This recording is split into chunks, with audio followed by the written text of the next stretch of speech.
शहर की भाग दौड़ से थोड़ा दूर रोहन अपने परिवार के पुराने फार्म हाउस में रहता था। घर वालों को उसने यही बताकर रखा था कि ऑफिस का काम बहुत होता है और फार्म हाउस पर एकदम शांति रहती है, इसलिए मैं वहीं रहकर प्रोजेक्ट पूरा करूंगा। इधर शहर वाले घर में सुबह सुबह डाइनिंग टेबल पर चाय पीते हुए निर्मला जी को अपने पोते की बहुत याद आ रही थी। पता नहीं मेरा रोहन वहाँ फार्म हाउस में क्या खा रहा होगा। वहाँ न ढंग का कोई नौकर है, न कोई खाना बनाने वाला। लड़के का शरीर सूख कर कांटा हो गया होगा। हाँ माँ जी, आप सही कह रही हैं। उस पुराने फार्म हाउस में अकेले रहना आसान थोड़ी ना है। पता नहीं बेचारा नाश्ता भी करता होगा या सीधा काम पर बैठ जाता होगा। तो फिर हम सब यहाँ बैठकर सोच क्यों रहे हैं? चलिए ना सब मिलकर फार्म हाउस चलते हैं। भैया को हमारा सरप्राइज भी मिल जाएगा और हम सब कुछ दिन छुट्टियां भी मना लेंगे। और आप भैया के लिए ना कोई काम वाली भी रख देना। वैसे आइडिया बुरा नहीं है। मुझे भी उस फार्म हाउस की बहुत याद आ रही थी। चलो पैकिंग करो सब। आज रोहन को ऐसा सरप्राइज देंगे कि वो खुशी से उछल पड़ेगा। फिर क्या था, पूरे परिवार ने झटपट पैकिंग की और अपने कार में बैठकर खुशी खुशी फार्म हाउस की तरफ निकल पड़े। उन्हें क्या पता था कि वहां रोहन सूखी रोटियां नहीं खा रहा था, बल्कि उसकी जिंदगी में एक बहुत ही खूबसूरत शांति पहले से मौजूद थी। उधर फार्म हाउस के हॉल में टीवी पर एक कॉमेडी फिल्म चल रही थी। रोहन और गरिमा मजे से सोफे पर बैठे थे। सामने टेबल पर पिज्जा का बॉक्स खुला रखा था। दोनों के बीच पिज्जा के आखिरी टुकड़े के लिए बहुत ही प्यारी सी नोक-झोंक चल रही थी। रोहन छोड़ो, ये आखिरी पीस मेरा है। तुमने पहले ही 4 पीस खा लिए। अरे बीबी प्लीज ना, तुम्हें तो पता है मुझे एक्स्ट्रा चीज वाला पिज्जा कितना पसंद है। तुम ये वाला मुझे दे दो, कल मैं तुम्हें तुम्हारे पसंद के गोलगप्पे खिलाने ले चलूंगा। पक्का पक्का, प्रॉमिस।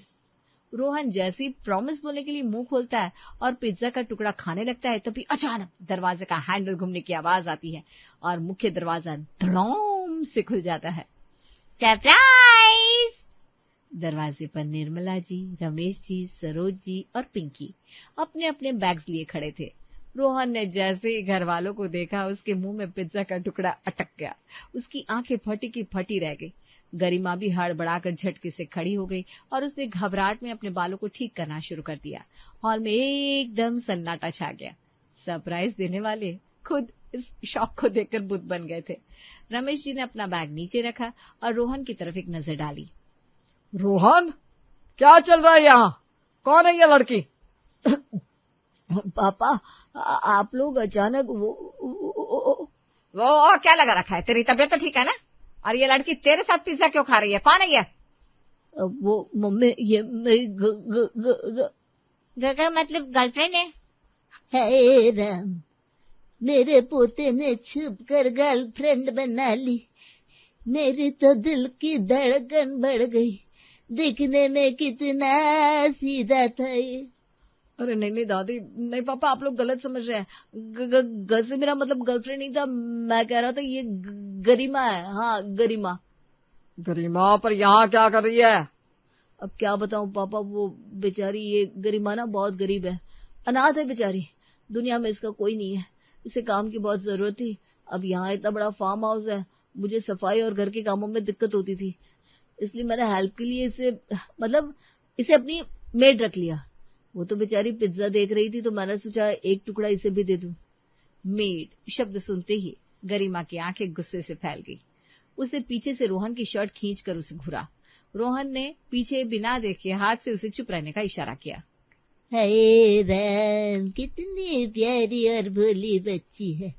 रोहन बेटा, तूने तो बहुत पुण्य का काम किया है। बेचारी अनाथ बच्ची को काम दे दिया। तू तो बिल्कुल मुझ पर गया है रे। हाँ बेटा, सच में तूने तो हमारा सिर फक्र से ऊंचा कर दिया। रोहन राहत की सांस लेता है, पर तभी गरिमा धीरे से रोहन के कान के पास आकर गुस्से में फुसफुसाती है। मैं तुम्हारी मेड हूँ, तुमने मुझे नौकरानी बना दिया। रुक जाओ तुम, मैं अभी सबको सच बताती हूँ। प्लीज गरिमा, अभी बात संभालो, वरना पापा मुझे जिंदा गाड़ देंगे।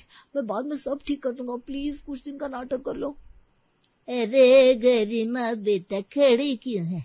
जा जल्दी से जाकर हम सब के लिए बढ़िया सी इलायची वाली चाय बना ला। और सुन, सफर से आए हैं, थोड़े से प्याज के पकोड़े भी तल देना।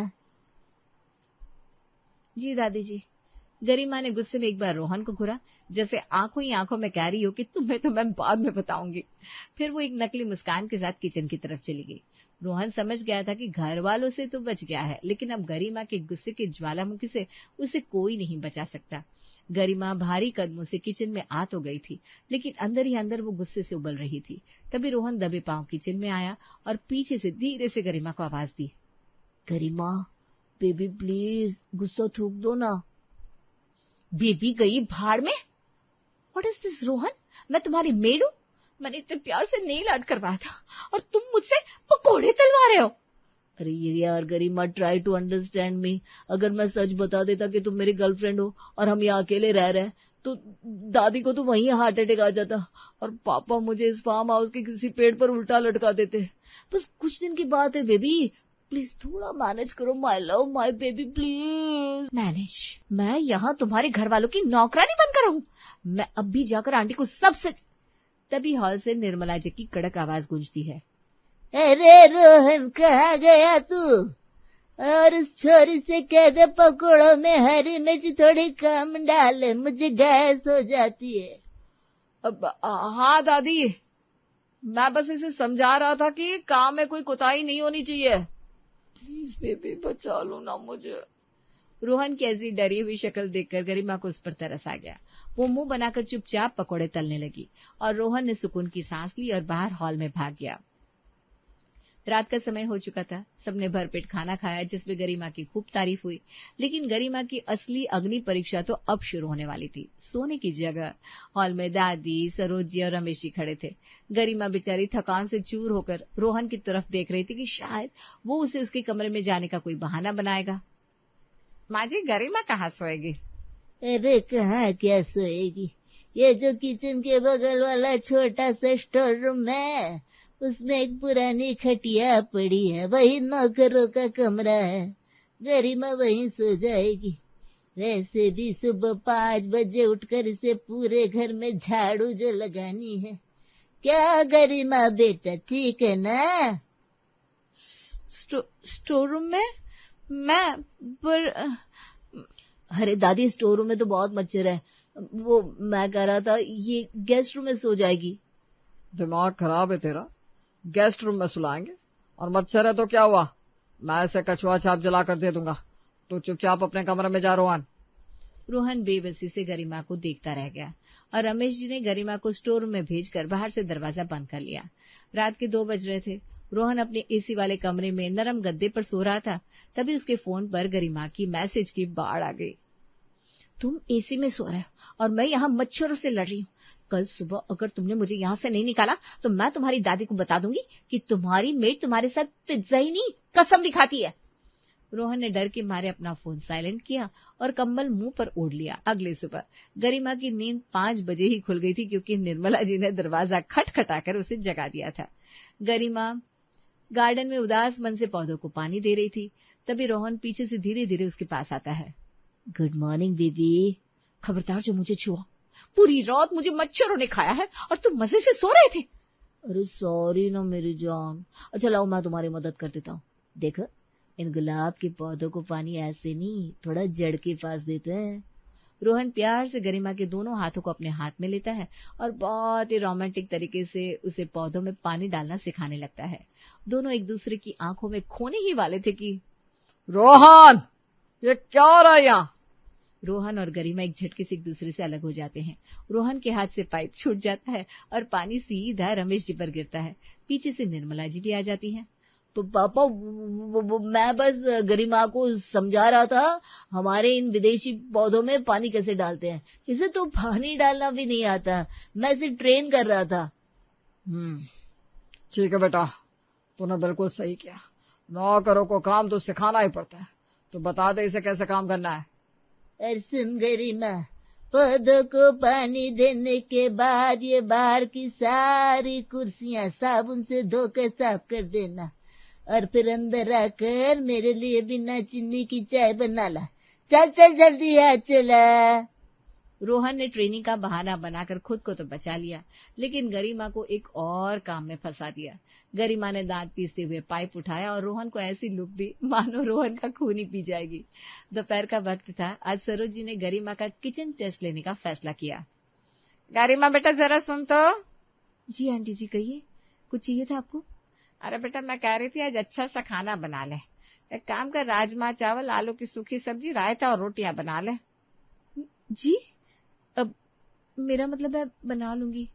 गरिमा, जिसने कभी अपने घर में एक साथ 4 लोगों का खाना नहीं बनाया था, आज पसीने से लथपथ थी। अब वो किचन में थी। उसके चेहरे पर थोड़ा सा सूखा आटा लगा हुआ था और वो झल्लाते हुए राजमा चला रही थी। तभी रोहन दबे पांव किचन में आया। उसके हाथ में कोल्ड ड्रिंक का एक ग्लास है। बेबी ये लो, बेबी थोड़ा सा जूस पी लो, तुम बहुत थकी हो।